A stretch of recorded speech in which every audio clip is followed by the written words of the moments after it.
तस्मै श्री गुरुवे नमः। कुंडलिका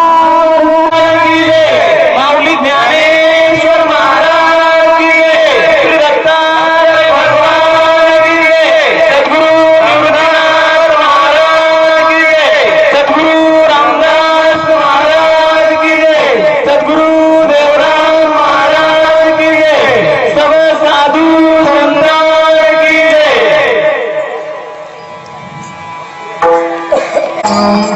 कृष्ण हरे हरे कृष्ण हरे जय राम कृष्ण हरे हरे कृष्ण हरे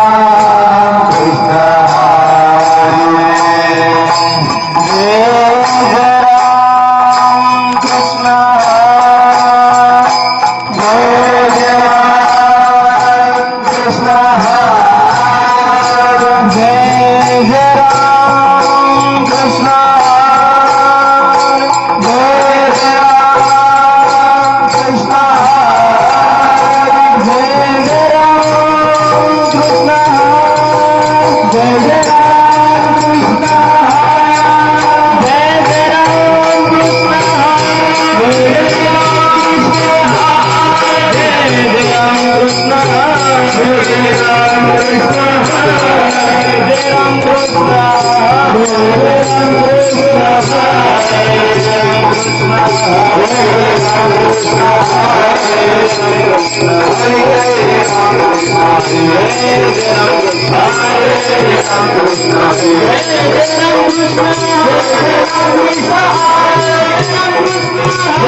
Hare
हरे हरे राम कृष्ण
Bhagavad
तुझी आवृत्ती माझ्या जीवीची विश्रांती माझ्या जीवीचे साधने कोण उगवले पुढे तुझी आवृत मूर्ती माझ्या जीवीची विश्रांती आत्री अनुसया सुता आत्री अनुसया सुता तुका म्हणे पावाता तुझी आवृत मूर्ती माझ्या जीवीची विश्रांती विठ्ठल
माझे गुरुराया महाराज दत्तात्रय तुझी अवधूत मूर्ती नाकाय धातू मणिंद्र समागते तिष्ठम आनंद कंदम परब्रह्मलिंगम भजे पांडुरंगम पांडुरंग करू प्रथम नमः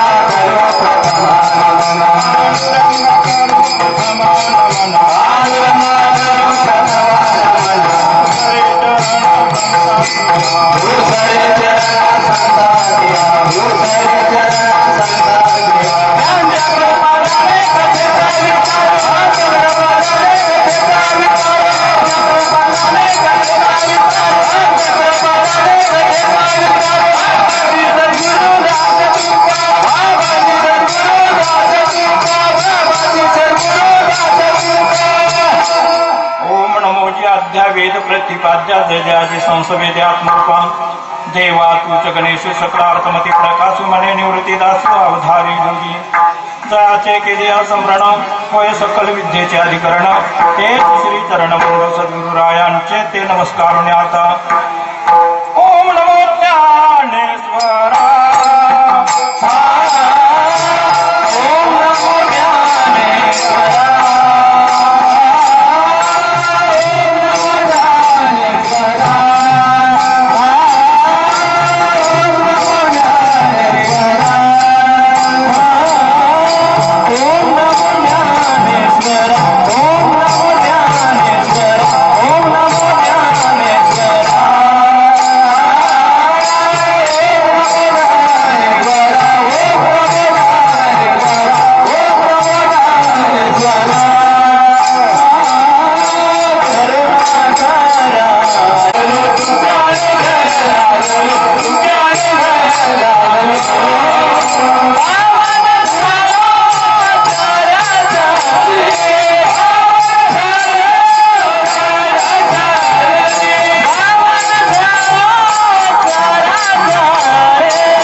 संत सज्जनाने योगी मुनिजना सकळ श्रुती या साधूजना नमन माझे साष्टांगी नमन माझे गुरुराया महाराज दत्तात्रेय तुझी अवधूत मूर्ती माझ्या जीवेची विश्रांती विठ्ठल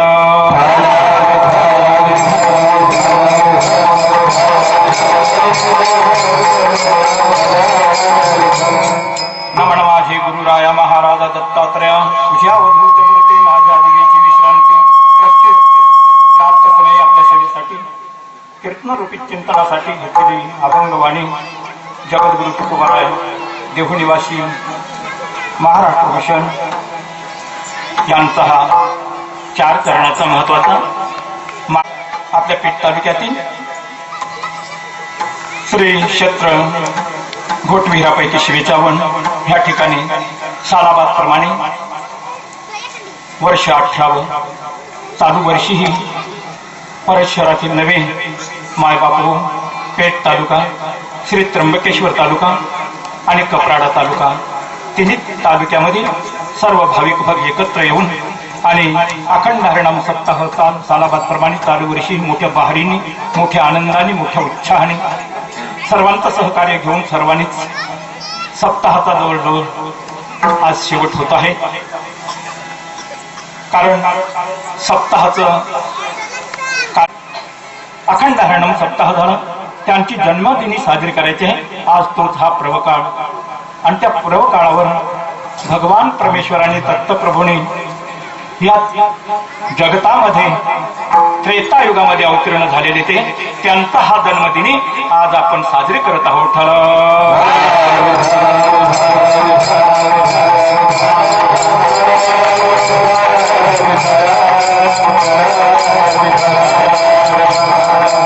माय बापू अभंगाचा प्रतिपाद्य विषय समजून घेऊया जगद्गुरु तुकोबाराय भगवंत परमेश्वराला ज्याच्या नावाने आपण हे कार्य उभे केलेले आहे त्याच आपल्या आराध्य दैवताला विनंती करत आहेत नमन करताहेत. नमन माझे गुरुराया. महाराज दत्तात्रेय, तुम्ही महाराज आहात. कशासाठी नमन करताहेत? तर तुझी अवधूत मूर्ती माझ्या जीवीची विश्रांती मायबाप. तुम्ही या जगताचे चालक पालक मालक आहात. मी तुला नमस्कार करतो. तुम्ही अशा प्रकारे जगताचे सांभाळ करणारे आहात आणि म्हणूनच तुम्हाला मी शरण येतो आहे, तुम्हाला नमन करतो आहे. माझ्या जीवीचं साकडं जे आहे हे तुमच्याशिवाय कोण सोडवणार देवा? आणि म्हणून मी तुम्हाला नमस्कार करतो देवा. तुम्ही निश्चित कोण आहात? तर भगवान तुम्ही कोण आहात? तर आत्री अनुसया सुता तुका म्हणे पावाचा. महान ऋषीवर्य आत्री ऋषींचे तुम्ही आणि आमच्या या जगतामध्ये प्रख्यात पतिव्रतेचं पालन करून आणि ज्यांच्या कुशीमध्ये तुम्ही जन्माला आला असे पवित्र आमचे आधारस्तंभ तुम्ही कोण आहात? तर आमचे आराध्य दैवत आहात. तुम्हाला आम्ही नमस्कार करतो. तुमच्याशिवाय आम्हाला अजून दुसरा कोणी नाही आणि म्हणून तुकोबराय शरण जात आहेत, मागणी मागत आहेत, कारण तुमच्याशिवाय आम्हाला अजून दुसरा आधार नाही. तेव्हा आमचं संरक्षण करावं, आमचं म्हणणं काय ते ऐकावं आणि त्या पद्धतीने आमच्या सर्व भक्तांगणांचा सांभाळ करावा. ठळ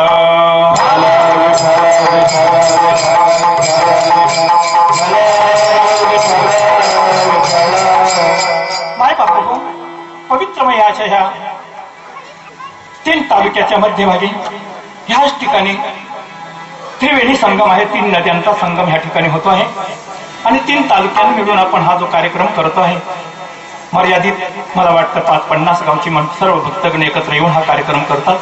इथं जबाबदार तुम्ही सर्वच आहात, सर्वांचंच कार्य आहे हे.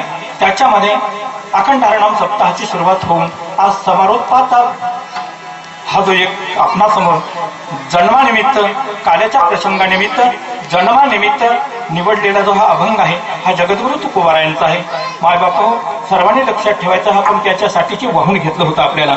शेवटचा दिवस गोड व्हावा, आजचा दिवस गोड व्हावा. कारण सद्गुरू रामदास महाराजांच्या कृपेनं मायबापू दत्तप्रभूंच्या पूर्ण आशीर्वादाने हा कार्यक्रम आपला निर्विघ्न पार पडलेला आहे. याच्यामध्ये सांगायला नको. मायबापू, अशा पद्धतीने हा जो भगवंत परमेश्वराच्या नामचिंतनाचा जयघोष करता करता आपण शेवटात आलो. त्याच्यामध्ये मला वाटतं पंचक्रोशीतील नव्हे 3 तालुक्यामधून मोठ्या प्रमाणावर अन्नदानाची सेवा झालेली आहे.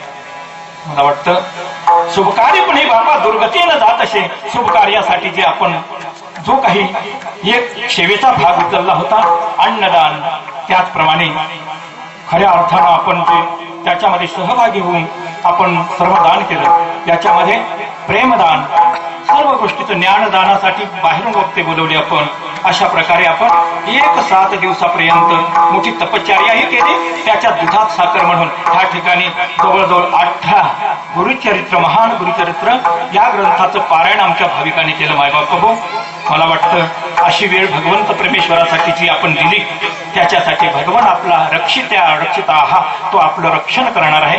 त्याचं जे हे चिंतन केलेलं आहे हे कार्य सफल झालेलं आहे. मायबापू, त्याची कृपा दृष्टी आपल्यावर असणारच, याच्यामध्ये चिंता नसावी. म्हणून उपस्थित सर्व लक्षात घ्या, कार्याचं कीर्तन का करावं? मंदिराचं बांधकाम कळसापर्यंत गेल्यानंतर मात्र पुढचं काही उरलं नाही. मंदिराचं बांधकाम पूर्ण झालं, कळसापर्यंत झालं, संपला विषय. मायबापा, सप्ताहाचा शेवटचा दिवस आला, सप्ताहाचा समारोप होतो, शेवट होत नाही, समारोप होणार.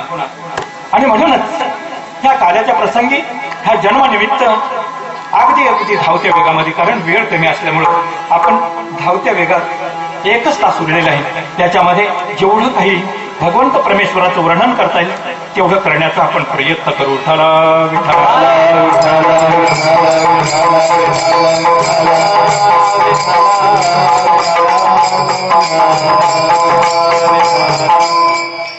महान ह्या भारत देशामध्ये मायबापू, त्याचा विचार केला तर हा भारत देश किती महान आहे. या देशामध्ये आपल्याच इथं दत्त जयंतीचा कार्यक्रम नाही, प्रत्येक भागाभागामध्ये, प्रत्येक गावागावामध्ये आपल्या आराध्य दैवताची जन्मदिनी साजरी केली जाते. हा पवित्र देश आहे. किती पवित्र आहे याचं वर्णन करता येणार नाही मायबापू. साधू संतांचा हा देश आहे, ऋषी मुनींचा हा देश आहे. पवित्रमय अशा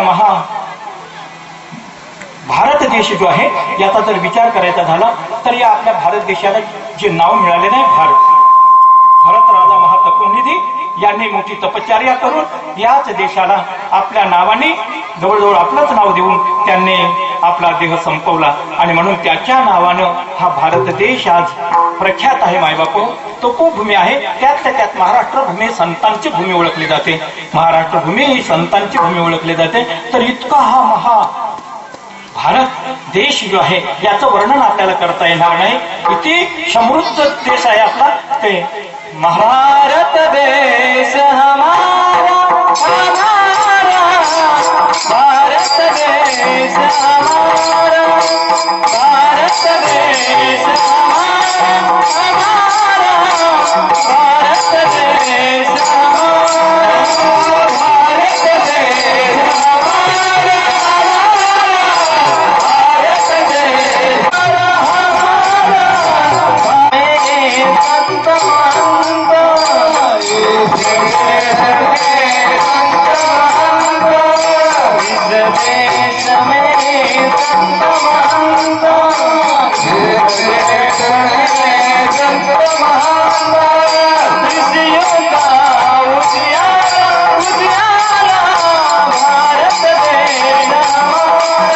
भारत देश हमारा भारत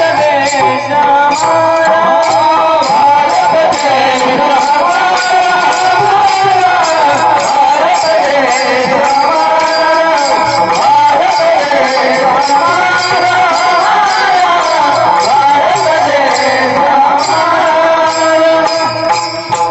पवित्र देश आहे. या आमच्या भारत देशामध्ये ऋषी मुनींचा हा देश म्हणून ओळखला जातो. मायबाप याच देशामध्ये गंगा गोदा अनेक तीर्थीय क्षेत्र आहेत. मंदिर राहुल आणि बुजबुजलेला आमचा हा देश किती पवित्र आहे. याच देशात महान पतिव्रता होऊन गेल्या मायबापू त्यांचं वर्णन या आजच्या कीर्तनामध्ये होणार आहे.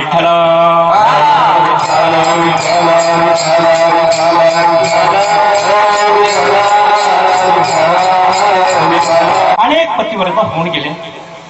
आज भगवंत परमेश्वराच्या दत्तप्रभूच्या या जन्मानिमित्त आपण पतिव्रत्यांचं वर्णन करणार आहोत. मग किती पतिव्रता या देशामध्ये होऊन गेल्या याचा जर विचार करायचा झाला, अन्य देश समृद्ध असतील पण पतिव्रता नाही. आमचा देश इतका वैभवशाली आहे की आमच्या देशामध्ये समृद्धीने हा नटलेला देश मायबापू त्याच्यामध्ये अनेक पतिव्रता देखील होऊन गेलेले आहे. त्यांच्याच आधाराने हा देश वैभवशाली बनलेला आहे. त्यांच्याच खुशीमध्ये जन्माला आलेले आपण सर्व आहोत मायबापू. अशा त्या पतिव्रता माता कोण होत्या जगतामध्ये तर त्याला महाराज वर्णन करतायत.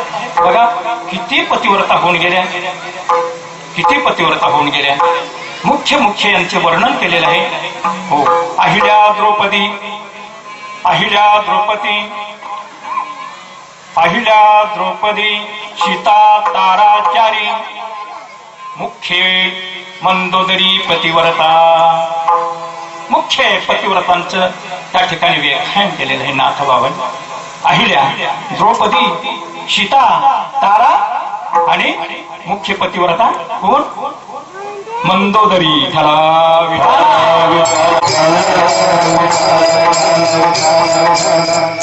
अशा महान पतिव्रता साध्वी या देशामध्ये जन्माला येऊन आणि त्यांनी आपली एक कर्तव्यगारी करून भगवंत परमेश्वराला त्यांनी जन्माला येणं भाग पाडलं. तुका म्हणे पतिव्रता देवावरी सत्ता. मग आज जन्मदिनी आहे की आमच्या दत्तप्रभूंची. यांची माता कोण? अनुसया माता. किती पतिव्रता होत्या त्या, यांचं वर्णन अगदी धावत्या वेगामध्ये आपण करू. त्याच्या अगोदर काही महत्वाचे मुद्दे समजून घेऊ.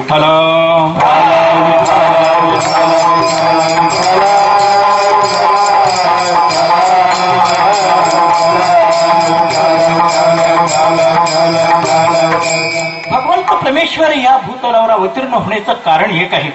गीताकाराने म्हटलेलं आहे मायबापू गोपाल कृष्णाने अर्जुनाला उपदेश केला, त्याच्यामध्ये त्यांचं स्वतःचं महत्व वर्णन केलेलं आहे. कशासाठी ते अवतीर्ण होतात, कुठलं कारण त्यांना अवतार घेण्याचं आहे मायबापू तर यदा यदा हि धर्मस्य ग्लानिर्भवति भारत अभ्युत्थाने धर्मस्य तदात्मेन सृजम्यहम् परित्राणाय च साधूनां विनाशाय च दुष्कृते धर्म संस्थापनार्थाय संभवामि युगे युगे. धर्माचं रक्षण करण्यासाठी भगवंत परमेश्वर अवतीर्ण होतात. निर्गुण निराकार भगवंत परमेश्वर या जगतामध्ये प्रगट होऊन धर्माचे रक्षण करतात.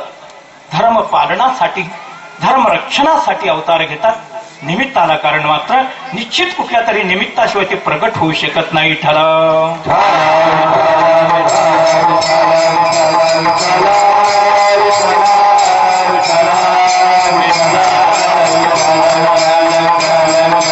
अरे म्हणून मायबाप हजारो पतिव्रता होऊन गेल्या, त्यांच्याच कुशीत भगवंत परमेश्वर प्रगट झाले आणि या जगताला तारलं.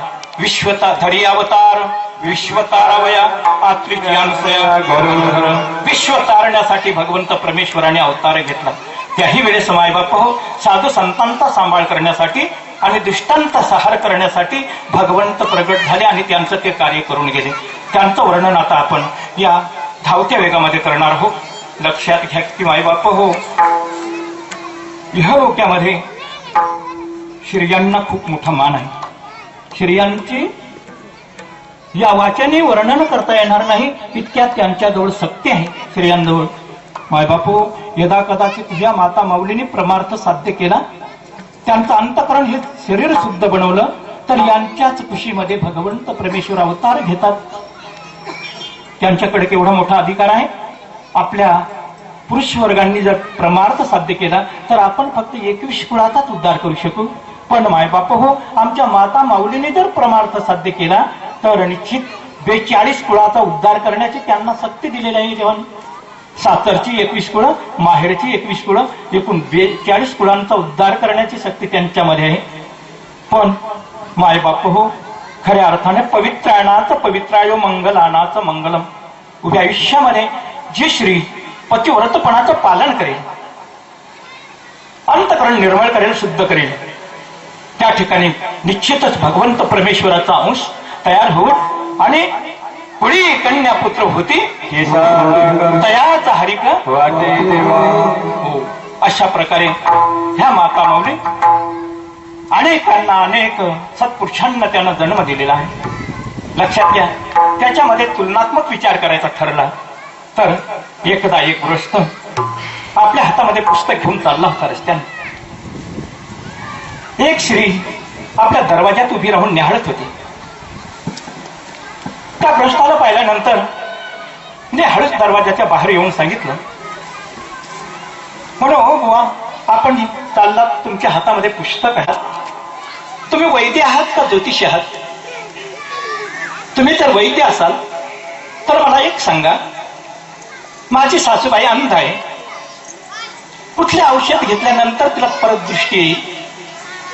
आणि तुम्ही जर ज्योतिषशास्त्रामध्ये निपुण असाल तर मला एक सांगा, का माझे पतिदेव काही कामासाठी बाहेर गेलेले, ते अजून किती दिवसांनी परत येतील? एवढं उत्तर द्या.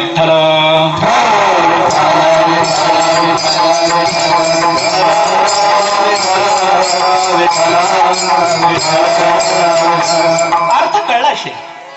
वरवर पाहता इथं आपल्या सासूबाईवर आणि आपल्या पतीवर प्रेम आहे हे तिच्या या व्याख्यानामधून प्रगट होतो दिसत आहे. हिचं प्रेम पतीवर आहे आणि आपल्या सासूबाईवर आहे. पण त्याचा गुह्यार्थ समजून घ्या. काय गुह्यार्थ आहे? ते अगोदर म्हणते माझी सासू आज घरात आहे, पण ती कशी आहे? तुला दृष्टी नाही. दुसरा मुद्दा, माझे पतिदेव घरी कळला असेल आपल्याला. आता पुढे सांगायला नको, पुढे सांगायला नको ना. म्हणजे तुम्ही माझ्या घरी यायला काही अडचण नाही.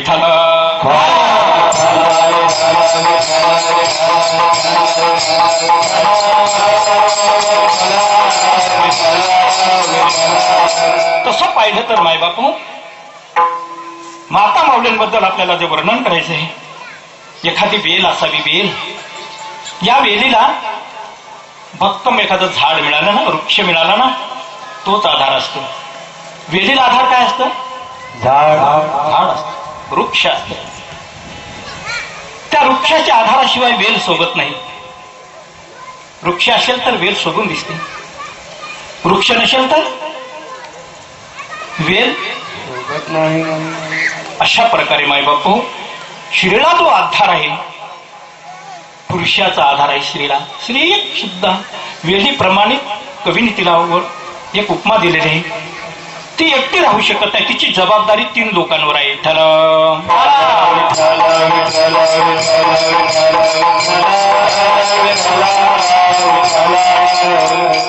बाल्यावस्थेत तिच्या पित्यावर तिची जबाबदारी आहे. कोणावर आहे? बाल्यावस्थेमध्ये तिच्या पित्यावर तिची जबाबदारी आहे. तारुण्यामध्ये आल्यानंतर पतीवर तिची जबाबदारी आहे. आणि वारकरी प्राप्त झाल्यानंतर कोणावर जबाबदारी आहे? आपल्या मुलावर जबाबदारी आहे. ती एकटी कधी राहू शकत नाही.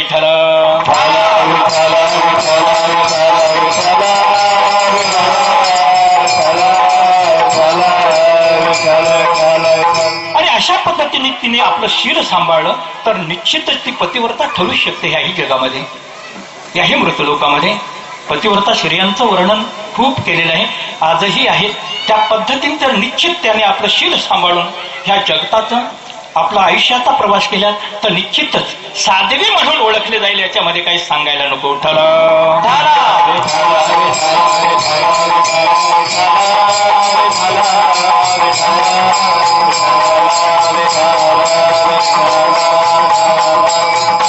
पण अशा पद्धतीने मायबापू,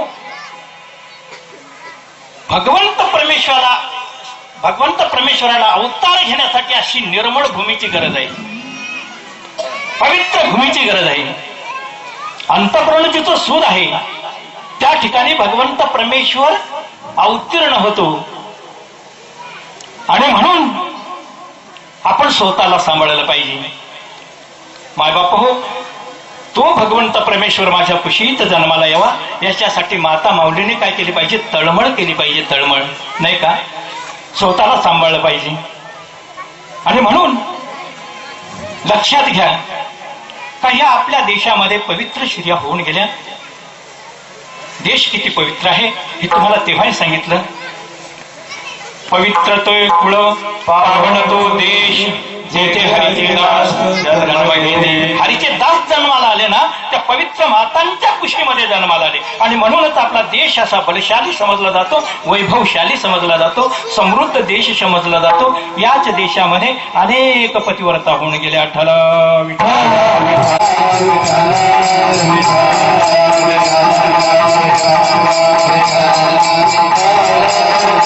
याच पतिव्रत मात्यांचा छळ केल्यानंतर झालं काय? इंद्र पडली भगा, चंद्र झाला काळा.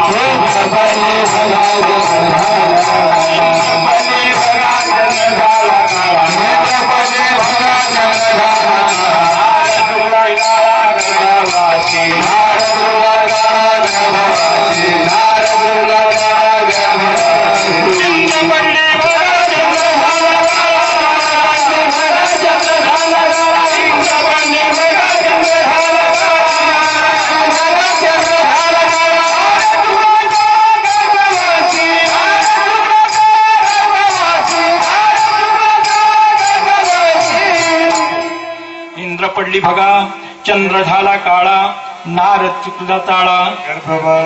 माय बाप हो, असा पतिव्रतेंचा छळ झाला तर इतक्या लोकांना काय काय झाला? कलंक लागला, कलंक लागला. आणि म्हणून माय बापू त्यांनी त्यांचं शील सांभाळलं पाहिजे. एवढंच सांगायचं आहे. किती पतिव्रतेचा नेम कसा असावा याच्याबद्दल. पतिव्रता श्री जी जगते ती कोणाच्या भरवशावर? आपल्या पतीच्यावर. पती जगत असले तर त्याच्या बरोबर जगावं, आणि पती मृत्यू पावला तर निश्चितच आपण सुद्धा मरण पत्करावं, याच्यामध्ये शंका नाही. बघा, त्याच्याबद्दल एक दृष्टांत सांगतो अगदी धावत्या वेगामध्ये, समजून घ्या.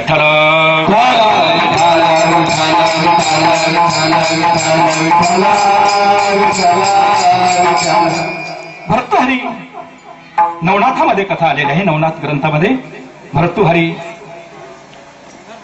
त्याचा एक तरुण रूपवती श्री पिंगला नावाची हिच्याशी हा विवाहबद्ध झाला. अगोदरच ती रूपवती आणि त्याच्यामुळं हा भर्तृहरी इतका प्रेमबंधनामध्ये बांधला गेला तर तो कधीही म्हणजे त्या पिंगलेच्या सहवासातून बाजूला गेला तर त्याची तळमळ व्हायची. बघा, एकदा हा भर्तृहरी राजा असल्यामुळं काही सैन्य बरोबर घेतले आणि अरण्यात जायला निघाला. त्यावेळेस पत्नीला सांगितलंय, मी आता शिकारीसाठी जातो आहे, पण तू मला इतकी आवडते म्हणे, इतकी आवडते तर माझ्या जीवा पलीकडेही. पिंगल्याने सांगितलं, तुम्हाला मी एवढी आवडते पण तुम्ही मला किती आवडता, तुम्ही देखील माझ्या प्राणापेक्षा जास्त आवडता. म्हणे हे बघ, नुसतं बोलणं ते बोलणं, प्रत्यक्षात कृतीने मनुष्य पुढे आला पाहिजे. बोले तैसा त्याची वंदावी पावावे. ठीक आहे, माझं प्रेम तुझ्यावर आहे, तुझं प्रेम माझ्यावर पण कितपत प्रेम आहे. म्हणे हे बघा, यदा कदाचित तुमचं काही कमी जास्त झालं तर त्या क्षणी माझा देह ठेवणार नाही.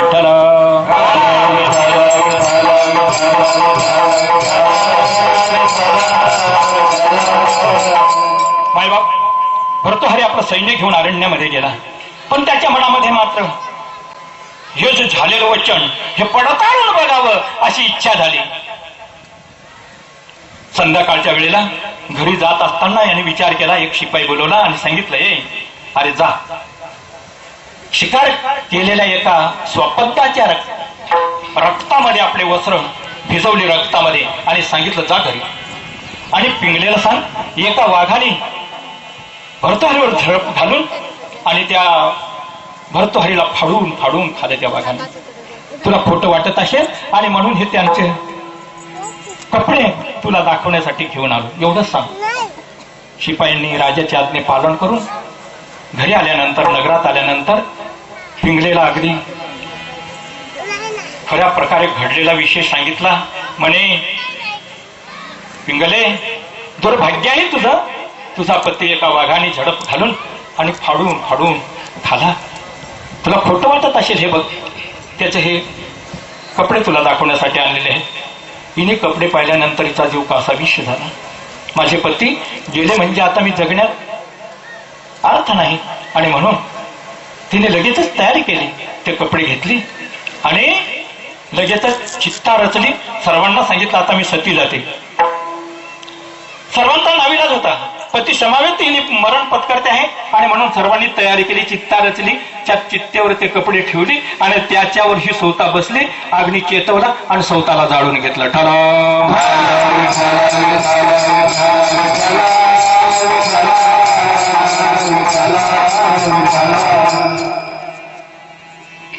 भर्तृहरी काय प्रकार घडला असेल म्हणून इकडे चिंता करत होता.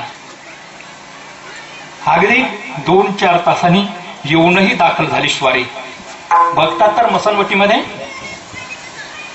काय प्रकार आहे, कुणीतरी मृत्यू झाला असावा, प्रेत जळत आहे. नगरीत प्रवेशल्यानंतर कळलं, लोकांनी सांगितलं तुम्ही आलात, तुमची पत्नी सती गेली. बघा, बोली तैसा त्याची वंदावी पावले. पिंगलेनी सांगितलं होतं, तुमच्या जगण्याने मी जगीन आणि तुमच्या मरणाने मी मरेन. याने नुसती परीक्षा पाहिली, त्याचा परिणाम त्यालाच भोगावा लागला.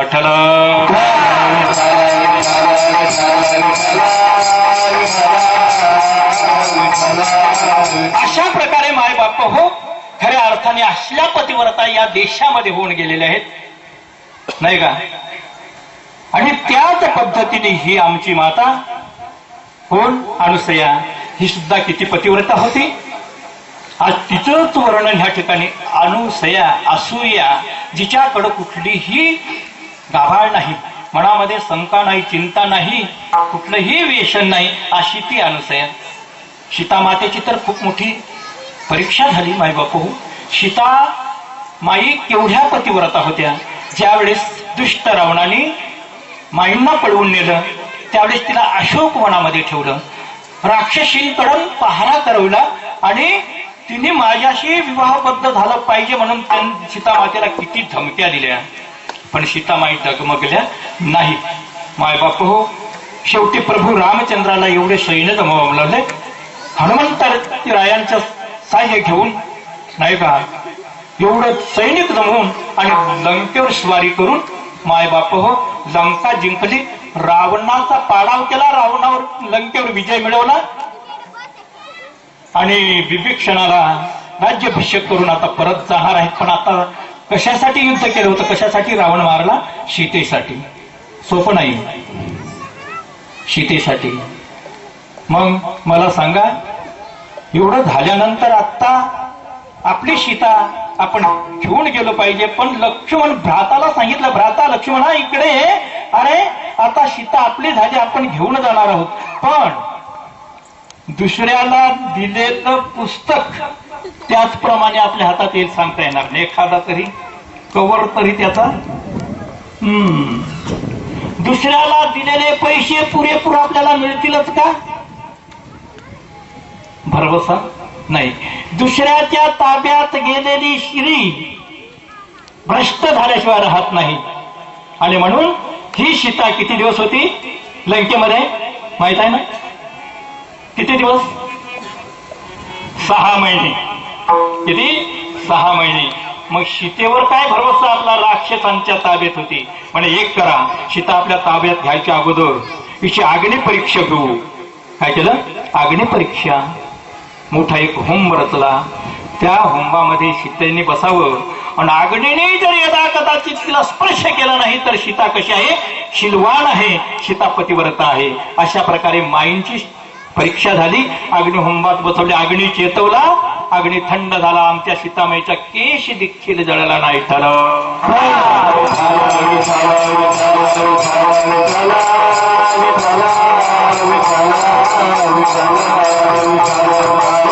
अशा प्रकारे पतिव्रत्यांचं वर्णन आहे.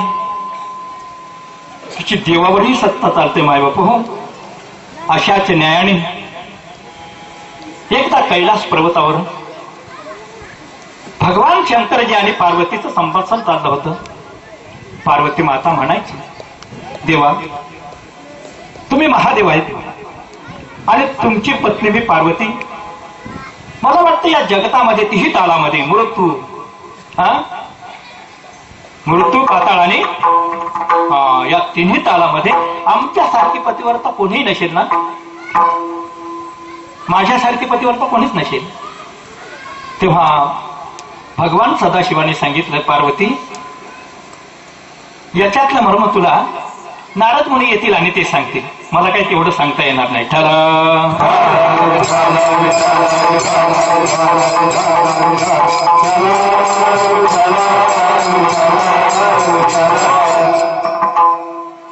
अगदी थोड्याच अवधीमध्ये नारद स्वामींची स्वारी आली. माय बाप हो, नारद स्वामींची स्वारी आल्यानंतर पार्वती मातेला वाटलं बरं झालं, आपलं मनातलं कोडं उघडवं. आणि अशा पद्धतीने जेव्हा नारद स्वामींना जवळ घेऊन त्यांचा आदरातिथ्य करून त्यांना प्रश्न विचारला, पण स्वामी तुम्ही तीही ताल सप्त पाताळ गमन करत असता, मी तुम्हाला एक विचारते, काही नवीन काही तुम्हाला सांगता येईल का? आमच्यासारखी पतिव्रता अजून ह्या जगतामध्ये कोणी आहे का? नारद स्वामी हसल्याने सांगितलं, माते तुला खरं सांगतो, या भूतलामध्ये या मृत्यू लोकामध्ये एक अशी महान पतिव्रता आहे, ती म्हणजे सत्य अनुसया, अत्रि ऋषीची पत्नी. मला वाटतं तिच्या तुम्ही दाशी देखील शोभणार नाही. पार्वती मातेला त्याचं खंत वाटली, ही काय विशेष, म्हणजे माझ्याही पेक्षा पतिव्रता या मृत्यू लोकामध्ये. बर, परत विचार केला, म्हणजे याच्यावर उपाय काय तिचं सत्व हरण करण्यासाठी? त्यामुळे तुम्ही शंकरजींना सांगा ना, आई शंकरजींना सांगा, त्वरित जाऊन तिचं सत्व हरण करून घ्या, एवढी अट्ट घाला, म्हणजे ते जातील तिचं सत्व हरण करून येतील. पुढं वैकुंठात गेल्यानंतर त्याही ठिकाणी भगवंत परमेश्वराची विष्णूंची भार्या कोण? लक्ष्मी तिलाही सांगितलं. नारद म्हणे विशेष काही माहिती सांगा आम्हाला, नवल काही घडलं काय जगतामध्ये म्हणा आहे ना, एक तुमच्याही पेक्षा अशी पतिव्रता या मृत्यू लोकामध्ये. तिलाही खटकलं. आता याच्यावर उपाय तर म्हणे भगवान विष्णू पाठवा आणि तिचं सत्व हरण करून यायला लावा. बरं झालं. इथून हा निघला आणि कुठे गेला तो ब्रह्मपुरी. ब्रह्मदेवाकडे गेल्यानंतर ब्रह्मदेवाचं दर्शन घेऊन सावित्री मातेलाही तेच कथन सांगितलं. ह्या तिन्ही देवांगणे एकत्र जमल्या. त्यांनी विचार केला आपल्यापेक्षा जर ती एवढी पतिव्रत आहे तर या तिन्ही देवांनी जावं आणि तिचं सत्व हरण करून यावं. असं आपण आपापल्या पतींना साकडं घालावं म्हणजे आपण निश्चितच विजयी होऊ.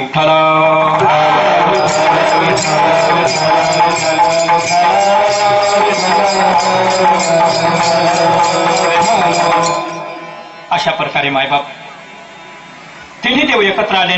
ब्रह्म विष्णू महेश एकत्र आल्यानंतर त्यांचं रूप कसं दिसतंय? ब्रह्म विष्णू आणि महेश्वर सामोर बसले मला हे दत्त गुरु दिसले मला हे दत्त गुरु दिसले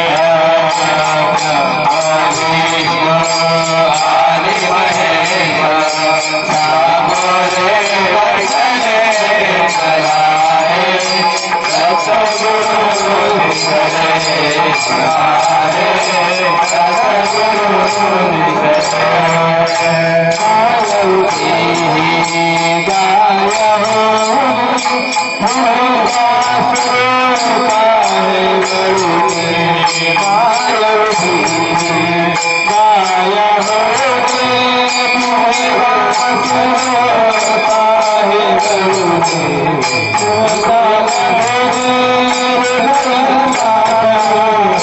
दत्त गुरु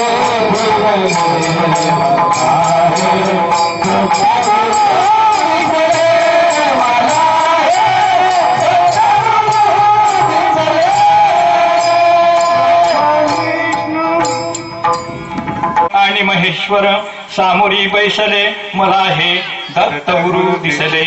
तिन्ही देव एकत्र आले. त्याच वेळेस एकत्र आलेत बरं का.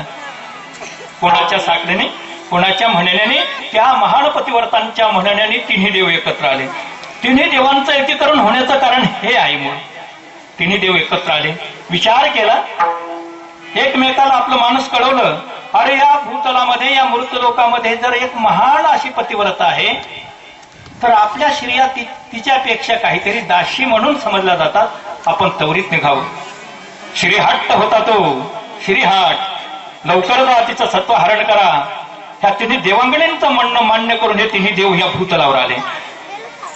आणि इथं आल्यानंतर त्यांनी भिक्षुकाचा द्वेष परिधान केला. कोण बनले? स्वतः भिक्षुक बनले. देवही बरं का. कोणाच्या सांगण्यावरून? श्रीच्या. काय बनले ते? ब्राह्मण बनले, भिक्षुक बनले. कशा? कोणाच्या म्हणण्यावरून? देवालाही भिक्षुक बनवून टाकणारी श्री आहे. तुमचे आमचे काय वाटतं?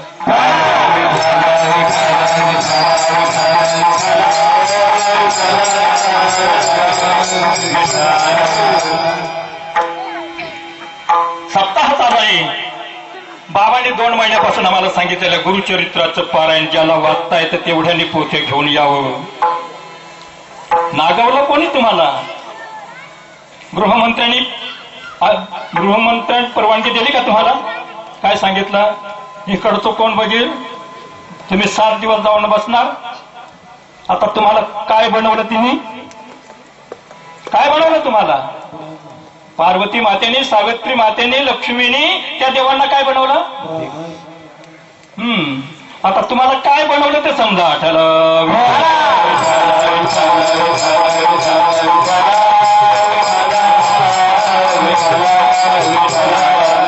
काय करताय जीवनामध्ये? लक्षात घ्या. आयुष्य वेचून कुटुंब पोसले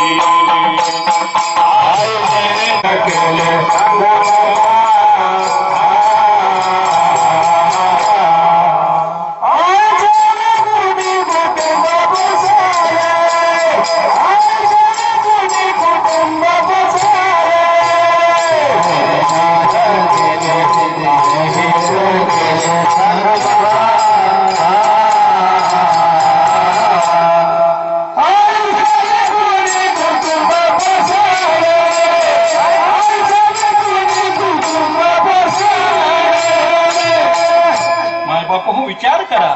असा पर्वताळ निघून जातो, गेला सत्ता शेवट झाला. आता करा घरची काम. खूप वेळ मिळाली आता तुम्हाला.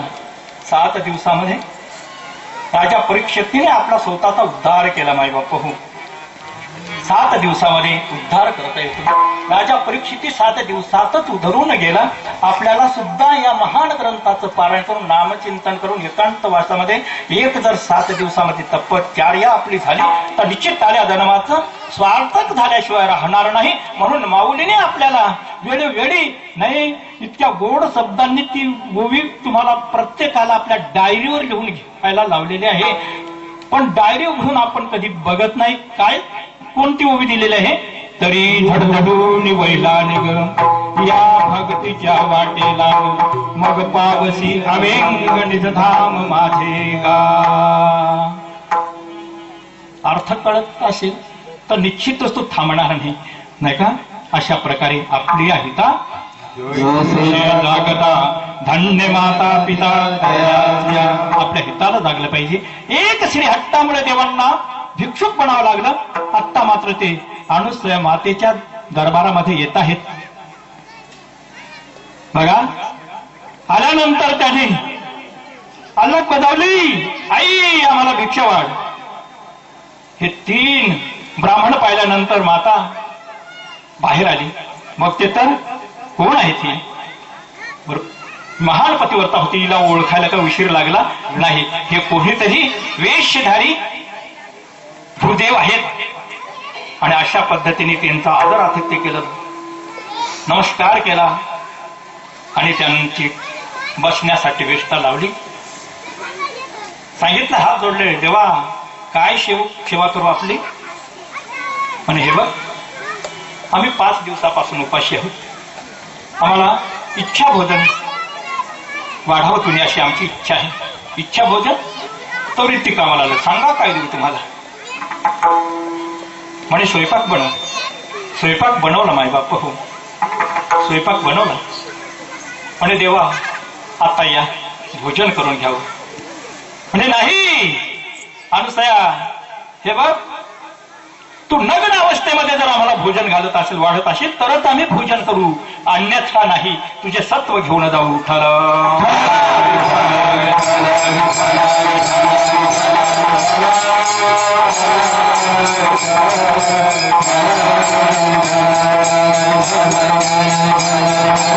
एवढं मोठं संकट ओढावलं बाय बापा हो, सामान्य गोष्ट आहे का?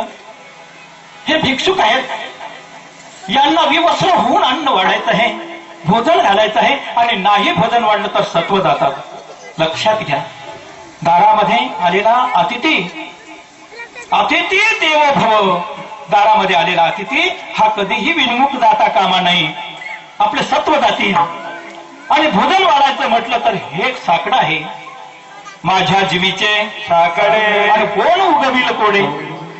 मग मुद्द्यावर आपण आलो.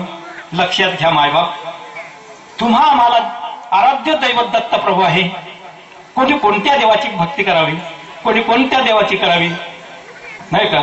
आकुला तो एक देव करून घ्यावा, आकुला तो एक देव करून घ्यावा, आकुला तो एक देव करून घ्यावा, आकुला तो एक देव करून घ्यावा, आकुला तो एक देव करून घ्यावा, आकुला तो एक देव करून घ्यावा, आकुला तो एक देव करून घ्यावा, आकुला तो एक देव करून घ्यावा. तेरी विनती सुख है, तेरी विनती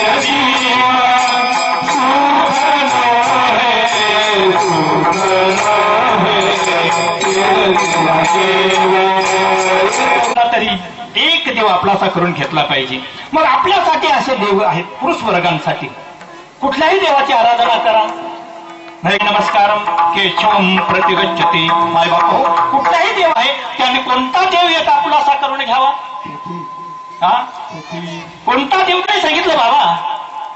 स्त्रियांना तर ज्याला कदाचित देवच पती आहे, पतीच देव आहे, मग मला सांगा जीवाने जीवाला शरण गेल्यानंतर त्याचा उद्धार होईल का?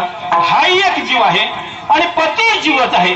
मग जीवाने जीवाला शरण गेल्यानंतर यदा कदाचित पुनरावृत्तीचे वर्ष चुकतील का?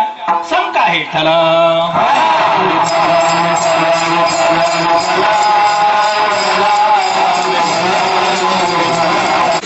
याद करावा, पुण्य मिळवावं आणि आपला उद्धार करावा. पण स्त्रियांसाठी मात्र निश्चितच पती हाच तिचा देव आहे. पतीची मनोभावे सेवा केल्यानंतर, मनोभावे त्याच्या आज्ञेचं पालन केल्यानंतर भगवंत परमेश्वर आपलासा झाल्याशिवाय राहणार नाही. लक्षात ठेवा, जीवानी जीवाला शरण गेल्यापेक्षा याचा विचार जर करायचा झाला तर राजा पुंडलिकाने आई बापाचीच सेवा केली. आई बापाच्या सेवेमध्ये जीवानी जीवाचीच सेवा केली, पण ईश्वराची प्राप्ती करून घेतली. माता माऊलीने आपल्या पदाला प्राप्त होतो.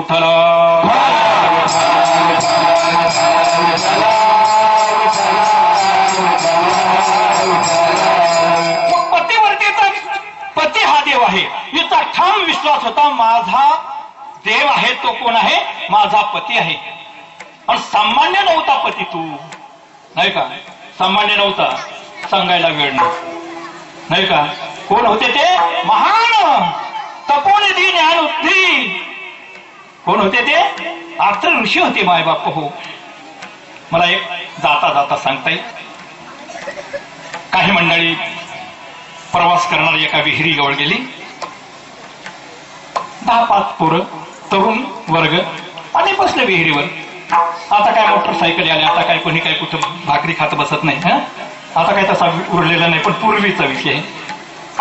तेवढ्यात महाराज त्या विहिरीवर पाणी भरण्यासाठी एक रूपवती शिरी आली. यांची टोळी इकडे बसलेले आहे. हे बघतात काय ही रूपवान तरुणी आहे. एकाने सांगितलं, अरे हीच अशी तर हिचा पती कसा असेल? बघा, पतिव्रतेबद्दल मला बोलायचं आहे. ही रूपवती अशी आहे तर हिचा पती कसा असेल? हिने त्यांना उत्तर न देता आपल्या हातातला पोहरा म्हणजे बादली विहिरीत सोडून दिली आणि घरी गेली. आपल्या पतिदेवाला सांगितलं, चला. माझा हात निसटला आणि ते पोहर खाली पडलं, विहिरीमध्ये गेलं, पाण्यात पडलं. मायबाप, तो ज्यावेळेस तिचा पतिदेव आला त्यावेळेस ही न्याहाळत होती त्यांच्याकडून.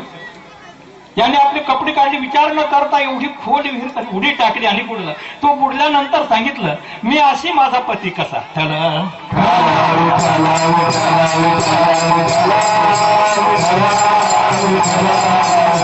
या पतिव्रता, याला म्हणावं पतिव्रता. दाखवून दिला माझा पती कसा पाहिला, नाही तर तुम्ही बुडा या विहिरीमध्ये, नाही का? अशा पद्धतीने शील वृत्तीची श्री पाहिजे. तिला पतिव्रता सांगितलं जातं. मायबाप हो, हिला प्रश्न पडला, माझा पतिदेव कोण आहे? आत्री ऋषी आहे. तिने कोणाची आराधना केली? आता कोणाची आराधना केली? ज्यावेळेस द्रौपदी मातेवर असा विवस्त्र होण्याची पाळी आली, कौरवाने तिला लग्न करण्याचं ठरवलं, त्यावेळेस मात्र भगवान गोपाल कृष्णाची आराधना करून तिने आपली इज्जत राखली. देवाने पाप राखा केला.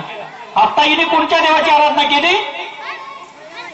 अनुसया मातेने कोणाची आराधना केली? पतिदेवाची. सांगितलं, हे देवा, खरोखर मी जर पतिव्रता असेल, हातात पाणी घेतलं, संकल्प केला, आतापर्यंत मी विवाहबद्ध झाल्यापासून आई वडिलांच्या ताब्यातून तुमच्या पदरी आलो, त्या दिवसापासून यदा कदाचित माझ्याकडून मानसिक पाप देखील घडलेलं आहे. मानसिक, हो, काही पाप तर घडलंच नाही. आणि त्वरित झालेला स्वयंपाक तिघांनाही भरवलं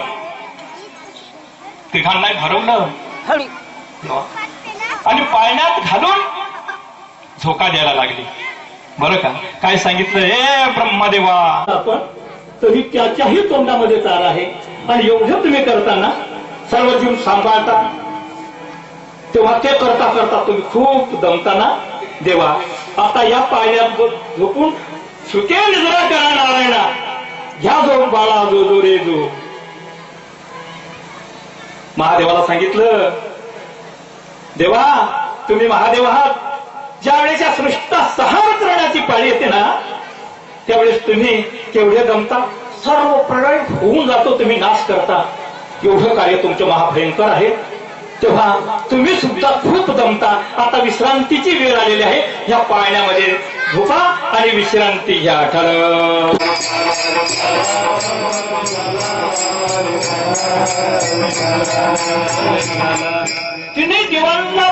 तिने देवांचं पाळणं हलवणारी आमची अनुसया माता.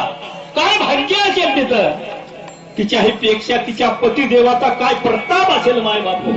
किती सत्पथ असतील त्यांच्यामध्ये, किती सत्शील असेल ते, नाही का. त्यांच्या नावाने एवढं बघा ना, त्यांच्या नावामध्ये एवढी ताकद होती का त्यांचं नाव घेता क्षणी तिने देव बाळ झाली. काय ताकद होती त्यांच्या नावामध्ये माय बाप हो. हे तिन्ही देव पाळण्यात घालून ओव्या म्हणून म्हणून पाळणा हलवते हे आमची आई, नाही का. अशा प्रकारे किती दिवस निघून गेले, बरेच दिवस निघून गेले. आता मात्र कैलासावर पार्वती वाट बघते महादेवांची, वैकुंठात लक्ष्मी वाट बघते, तर ब्रह्मपुरीला सावित्री माता वाट पाहते. जसे गेले तसे आले नाही. सत्व हरण करायला गेलेत ना, अजून आले नाही. नारदांची स्वारी आली. आई काय शांत बसल्या तुम्ही, काय शांत बसल्या. आता तुमचे देव येणार नाही, येणारच नाही. म्हणे का, म्हणे का हे सांगू नको तू. एकदा जिथं सत्व हरण करायला गेलेले आहेत ना, तिथं ते लहान बाळ होऊन पडलेले आहे आणि तुम्ही गेल्याशिवाय ते येत नाही. चला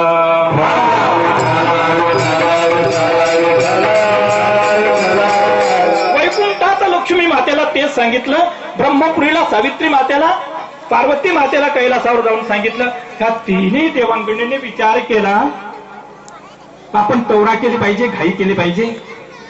ह्या तिन्ही देवांनी एकत्र आल्या आणि या भूतलावर उतरल्या. काय ताकद. स्वर्गातले देव खाली आणले, स्वर्गातल्या देवांगणी खाली आणल्या.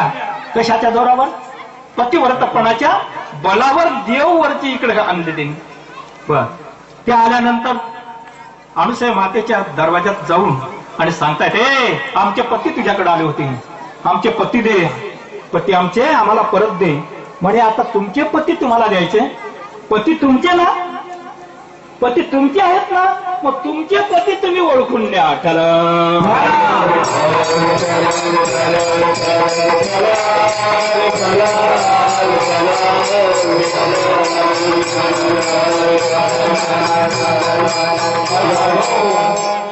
तुमचे पती आहेत तर तुमच्या तुम्ही ओळखून घेऊन जा. माझं काही तसं बंधन नाही. पती तुमचे आहेत ना, मग तुमचे पती तुम्ही घेऊन जा. ह्या जेव्हा पाळण्याजवळ गेल्या तर पार्वतीला वाटलं हे तिन्ही कसे आहेत. तिन्ही देव जैसे प्रब्रह्माचे प्रब्रह्माचे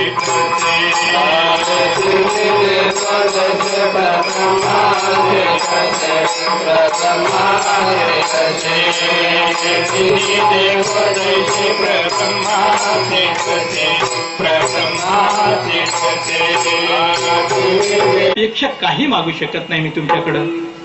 काय मागलं त्याने, काय मागलं तुकोबारायाने सुद्धा त्याच दत्तप्रभूकडे काय मागलं अभंगाच्या प्रथम चरणामध्ये.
नमन माझे गुरुराया महाराज दत्तात्रया. तुकोबाराने नमन केले तर कुणाला? दत्तप्रभू, नाही का? बर, आमच्या आईने काय सांगितलं? आता तुम्ही माझ्या कुशीत जन्म घ्या. ठरल्याप्रमाणे भगवंताने अभय दिलं आणि सांगितलं आम्ही तिन्ही देऊ अशा प्रकारे तुझ्या कुशीत जन्म घेऊ. तोच या मार्गशीर्ष महिन्यामध्ये शुद्ध पौर्णिमेला मायबाप हो भगवंत परमेश्वर, निर्गुण निराकार भगवंत परमेश्वर अनुषयाच्या आग्रहस्तव त्यांच्या कुशीत यात योगावर ठीक माध्यान्ही 12 वाजता दत्तप्रभूंचा रात्र ऋषीच्या आश्रमामध्ये अनुसयांच्या कुशीमध्ये त्यांचा जन्म झाला. तीच वेळ आता आलेली आहे. सर्वांनी अक्षदा घ्यायच्या आहेत. सर्वांनी उभं राहायचं. त्या बाजूला अक्षदा व्हायच्या. तिकडे जे कोणी मध्ये असतील त्यांनी लगेचच उपरणं काढायचं आहे आणि अक्षदा वाहून द्यायचे आहेत. पुंडलिका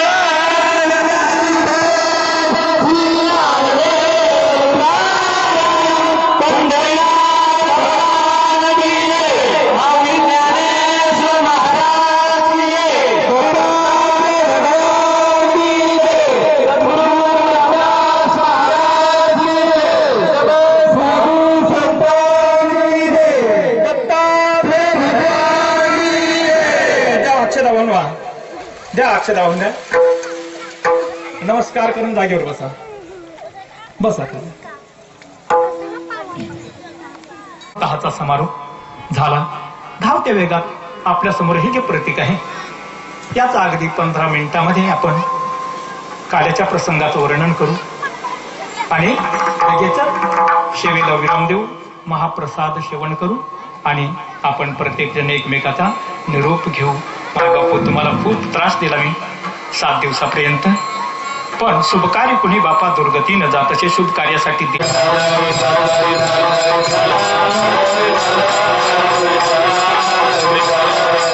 ज्याची ज्याची इच्छा असेल, ज्याची ज्याची मनोकामना असेल, दत्तप्रभू अनेक रूपाने येऊन आजही भेट देतो. प्रसन्न भक्ता निजबोध सांगे. आजही दत्तप्रभू आपल्या पाठीशी आहे. हे कार्य त्यांचं आहे. परिस्थिती घ्या. तुम्ही नामधारक आहात. चिंतन करा दत्तप्रभूचं.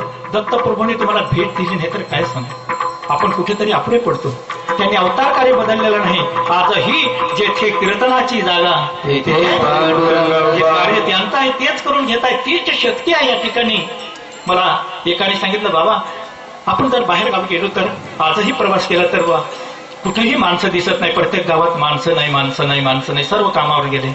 मग विश्वरूप दर्शन पाहायला मिळालं तुम्हाला. दरवर्षी हे प्रत्येक पाहायला मिळतं. कुठून येतात? कोण येतात? असंख्य मंडळ कुठून येते? विचार करणे इतकी गोष्ट आहे. तुम्हाला ओळखीचे आहेत का ते सर्व? मला ओळखता येत नाही. कुठली मंडळी कुठून येते आणि कुठे जाते? एक प्रभूचं कार्य प्रभूत अनेक रूपाने नटून आणि तुमच्या सप्ताहामध्ये येतात. हो, अनेक रूप धारण करून येतात. आणि म्हणून मायबाप हो, ही थोर पुण्य आहे तुमची, भाग्य आहे तुमचं. ह्या पूर्ण 3 तालुक्यामधले सर्व भक्तगणांचं भाग्य आहे. त्याच्यामध्ये अंगचोरपणा करू नका. भक्ती मनापासून करा. तो दत्तप्रभू आपल्याला सांभाळेल. याच्यामध्ये काही शंका नाही. आणि अशा पद्धतीने त्याची आराधना मनापासून करा.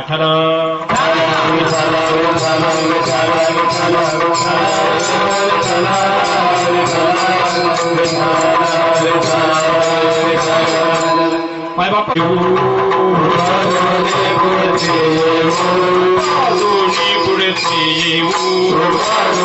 पुढचे येऊ काला खाऊ दही भात काला खाऊ दही भात काला खाऊ दही भात काला खाऊ दही भात काला खाऊ दही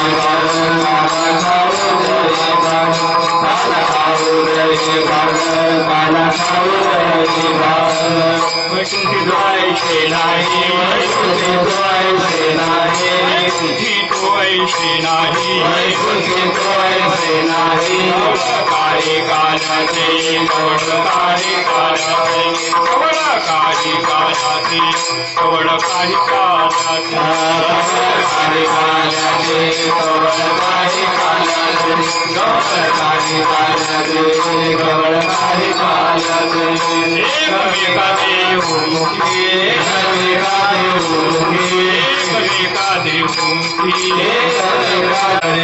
वैकुंठी तो ऐसे नाही वैकुंठी तो ऐसे नाही वैकुंठी तो ऐसे नाही वैकुंठी तो ऐसे नाही कवळकारी काल्याचे कवळकारी काल्याचे कवळकारी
उपदोनी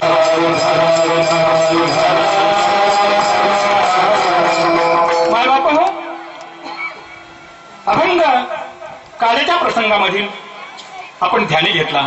भगवंत परमेश्वर यहोलोक्यामध्ये अवतीर्ण झाले.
स्वर्गातले आम्हाला देखील इच्छा करता आहेत. देवा आम्हाला एकदा या मूर्त लोकामध्ये जन्म दे. का मायबाप हो असा अखंड हरिनाम सप्ताह वरती नाही बरं का. स्वर्गशी जाऊन काही बा करावे उगाच बैसावे मौन धरुणी. तिथं हा आनंद नाही हा आनंद नाही. तिथं अखंड हरिनाम सप्ताह नाही नामचिंतन नाही तीर्थयात्रा नाही नामचिंतन नाही. लोकांमध्ये आमचा जन्म झाला तर नारायण नामे हो जीवनमुक्त. नारायणाचं नाम घेऊन आम्ही जीवनमुक्त होऊ ते इच्छा करतात. आम्हाला ऐकता नरदेह प्राप्त झालेले आम्हाला वेळ नाही ना. आहे का वेळ आम्हाला वेळ नाही सांगायलाही वेळ नाही. त्याला गोपाल मथुरेमधून गोकुळात गेले आणि तिथली माया चमत्कार आहेत. करील ते काय नो हे महाराज परी काय बीज स्वामी. अशा प्रकारे गोकुळामध्ये गेलेला भगवंत परमेश्वर गोकुळामध्ये काय झाला तो गोकुळीच्या सुखा अंतपार नाही का बाळ कृष्ण नंदा घरी आनंदरा. खूप मोठा आनंद झाला. गवळण म्हणती गवळणीला गवळण म्हणती गवळणीला गवळण म्हणती देला पुत्र झाला एक झाले एकी पुढे एक झाले एकी पुढे.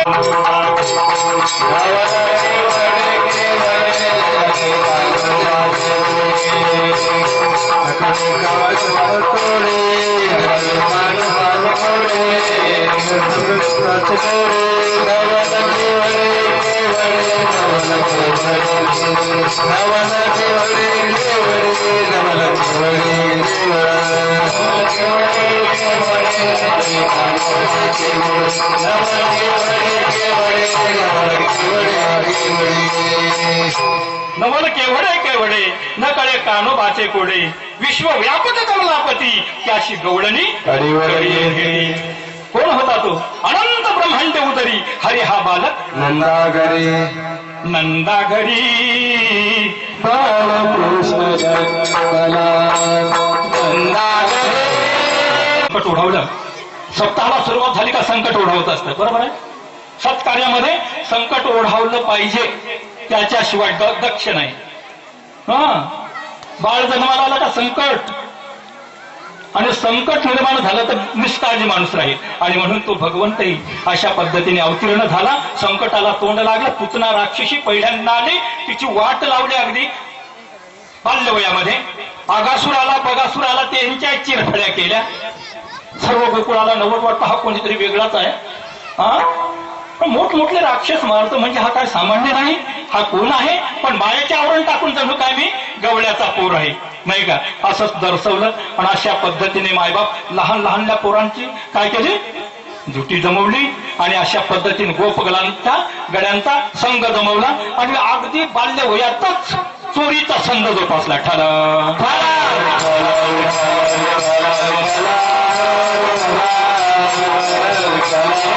अनेक खोड्या करायला सुरुवात केली. गोकुळामध्ये दहीदूध खावं. गवळणी त्रस्त झाल्या मायबापू नाही का. प्रत्येकाच्या घरी जाऊन चोरी करावी. कारण काय हे सर्व मथुरेमध्ये दूध जातं ना गोकुळामधून. जाऊ द्यायचं ना. आपले आई बाप आपल्याला देत नसते तर आपण चोरून खाल्लं पाहिजे. पण ताव मारला पाहिजे. इथलं दूध आपणच खाल्लं पाहिजे. आपण पुष्ट बनलो पाहिजे. शिकवण दिली. सर्व पोरं चोर बनवून टाकली. कशी बनवली. पण आताच्या चोरांप्रमाणे चोर नव्हते.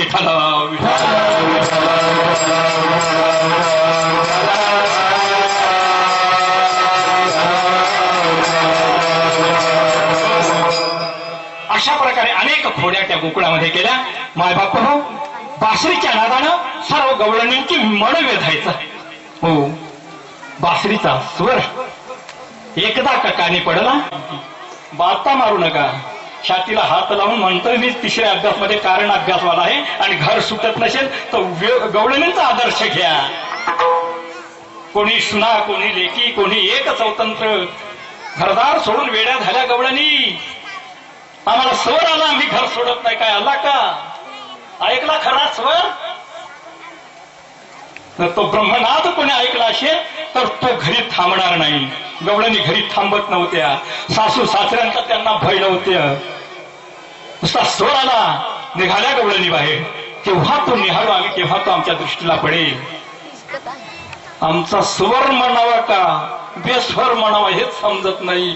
काय आलं नेमका तुम्हाला. कशाला बाता मारताय.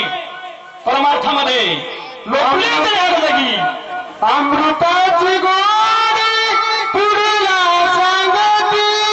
अमृताची गोडी पुढला सांगती. आपण उपवासी राहुनिया. आपण उपवासी राहुनिया. ती मुरली वृंदावनामध्ये आजही गाजते. आजही अखंड मुरली चालू आहे. किती काय पाहिजे तुम्हाला. काय पाहिजे. नाशिकची गर्दी थांबली का आता. गर्दी चालू आहे ना, मग काय ऐकू येत नाही?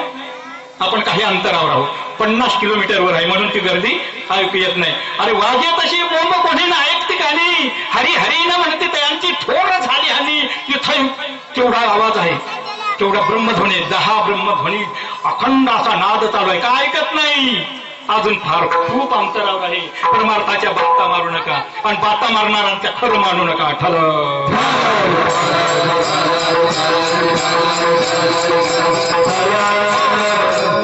अशा प्रकारे पण तोही नाद कोणाला, केव्हा मला तो मम भेटेल, कोण नंदकुमार केव्हा मला भेटेल अशी त्यांची अवस्था झाली. अशा प्रकारे जाऊ दे लक्ष. कोण आहे माय बापू? त्याच्यासाठी अखंड हरिनाम सप्ताह आहे, त्याच्यासाठी 7 दिवस पारायण आहे, त्याच्यासाठी नामजप यज्ञ आहे 15 दिवसाला. आणि म्हणून माय बापू आपलं कल्याण करून घ्यायचं असेल तर अशीच दहीहंडी आहे. आणि त्या दहीहंडी कुठं आहे, कशी आहे, तिची चवी घ्यायची असेल ना तर मायबाप इतकं आळस करून चालणार नाही. आणि म्हणून ह्या सप्ताहामध्ये आम्ही काय शिकलो, 7 दिवसामध्ये काय आम्ही ग्रहण केलं मायबाप हो. अशा पद्धतीने परमार्थ गोड आहे. ह्या परमार्थ करत असताना तेथेही मनाचा काही तारुणी झिजली नक नाही का आई, मी तुझा एकटा एक आहे. 9 लाख गाई वळतोय आई, गाई चारता चारता माझी नख झिजली ग आई, नाही का. आईला भगवान गोपाळकृष्ण सांगताहेत.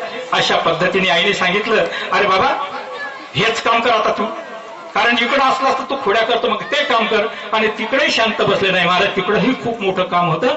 एकदा एक कर, त्या काल्याच्या डोहाकडे जाऊ नको, तिकडे नेऊ नको. भगवान गोपाळकृष्णाने सांगितलं, अरे इकडंच नेऊ. आईने सांगितलं इकडे नाही न्यायचं, तिकडंच जाऊ आपण. गायी नेल्या आणि यमुनेच्या डोहाजवळ बघा गायी थांबवल्या आणि चेंडू लगोरीचा दाव लावला आणि त्याच पद्धतीने चेंडू उडवला. आणि कुठं उडाला तो? काल्याच्या डोहामध्ये चेंडू पडला. निमित्त केलं भगवंतानी, सांगितलं हे गड्यानो आता रे तो चेंडू काढला पाहिजे, पण याच्यामध्ये यमुनेमध्ये कोण आहे? काल्या आहे ना. आणि मग हा काय करील आपल्याला? पण याने सांगितलं आता थांबा, मी आता बुडतो, उडी मारतो आणि चेंडू काढतो. उडी मारली. काल्याला वाटला इथं आपल्याला मिळालं हे सावध, आपण काय करावं, गुळांकृत करावं. त्याने विळखा मारला. भगवंतानी पाहिलं, ठीक आहे याची ताकद किती आहे, तेवढा विळखा मारून दिला. भगवंतानी आपलं शरीर मोठं केलं आणि त्याला वेदना व्हायला लागला. बरं का, काल्याची खोड मोडली. एखाद्या राजाने हरीची लीला श्रेष धरून वरती आला, त्याच्या फणावर नृत्य केलं मग मायबाप. पण काल्याला मारलं नाही, त्याला जीवदान दिलं, पण बिन विषारी करून टाकलं, त्याला विष शोषून घेतलं पूर्ण.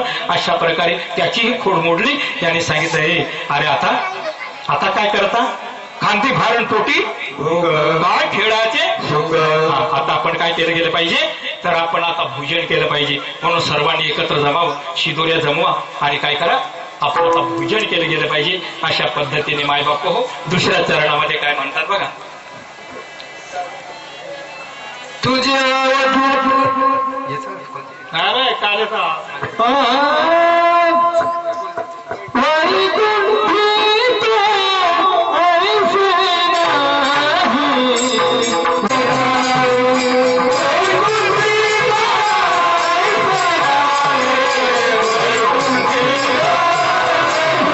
समर्पित करण्याचा प्रयत्न करू. उपजणे पुढते येऊ, काला खाऊ दही भात, वैकुंठी तो ऐशी नाही, कवळ काही काल्याचे. एकमेका देऊमुखी सुखे घालू हंबरी, वैकुंठी तो ऐशी नाही, कवळ काही काल्याचे. तुका म्हणे वाळवंट बरवे नीट उत्तम, वैकुंठी तो ऐशी नाही, कवळ काही काल्याचे. एकदा सर्वांनी भगवंत परमेश्वराच्या नामाचा जयघोष करा आणि नंतर पुढील कार्य अगदी थोड्याच वेळास आपण आटोपत घेऊ. तेव्हा सर्वांनी एकदा जयघोष करा. सर्वांनी जयघोष.